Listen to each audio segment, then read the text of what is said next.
জগতে একটি আশ্চর্য ব্যাপার ঘটেছিল। আমি তোমাদের সেই আশ্চর্য ঘটনার কথা আজ বলবো। যদিও এটা অতি আশ্চর্যজনক, তথাপি এটা হচ্ছে বাস্তব সত্য। আমি চাই যেন তোমরা এই বিষয়টি জানো, কারণ এটা তোমাদের মনে শান্তি ও আনন্দ আনবে। ঘটনাটা কি? ঘটনাটা হচ্ছে এই যে মানুষ যীশু খ্রিস্ট মৃতদের মধ্য থেকে পুনরুত্থিত হয়েছিলেন। কিন্তু তিনি কি ক্রুশে মরেন নাই? হ্যাঁ, তিনি মরেছিলেন, কিন্তু 3 দিন পরে আবার তিনি কবর থেকে উঠেছিলেন। কিন্তু এ হচ্ছে শত শত বছরের পুরানো কথা।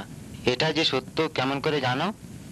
মগদলিনী মরিয়ম নামে একজন স্ত্রীলোক তার সঙ্গীদের সাথে কবরের কাছে গিয়ে দেখতে পেয়েছিলেন যে কবরটা শূন্য। পিতর ও যোহনও শূন্য কবর দেখতে পেয়েছিলেন। খুব সম্ভব যিশুর মৃতদেহ কেউ চুরি করে নিয়ে গিয়েছিল। চুরি করা কিছুতেই সম্ভবপর ছিল না, কারণ সেপাইরা কবর পাহারা দিচ্ছিল। কবর থেকে উঠে আসবার পরে কি কেউ যিশুকে দেখেছিল? হ্যাঁ, অনেকেই দেখেছিল।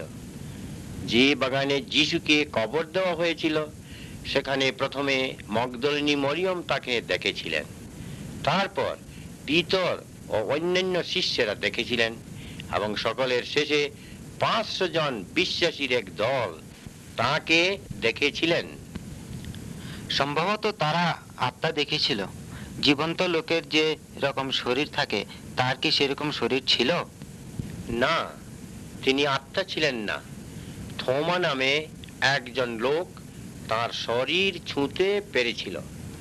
তিনি তার বন্ধুদের সঙ্গে খাওয়া দাওয়া করেছিলেন। আত্মাকে ছোঁয়া যায় না এবং আত্মা খেতেও পারে না। তিনি কেন কবর থেকে উঠেছিলেন? তিনি ঈশ্বরের পুত্র ছিলেন, সুতরাং মৃত্যু তাকে ধরে রাখতে পারেনি। এটাই প্রমাণ করেছিল যে তিনি কিভাবে শয়তানকে পরাজিত করতে পেরেছিলেন।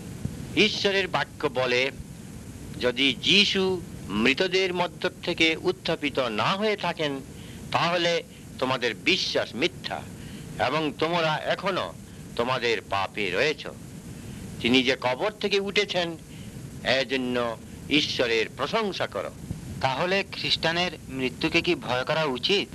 না, কারণ খ্রিস্টানের মৃত্যু হলে প্রভু যীশু খ্রিস্টের সঙ্গে থাকবার জন্য সে সোজা স্বর্গে যায়। এখন যীশুখ্রিস্ট কোথায়?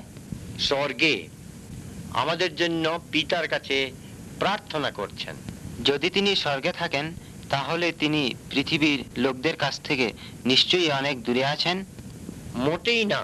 যারা তাতে বিশ্বাস করে, তিনি তাদের প্রত্যেকের অন্তরের মধ্যে আছেন।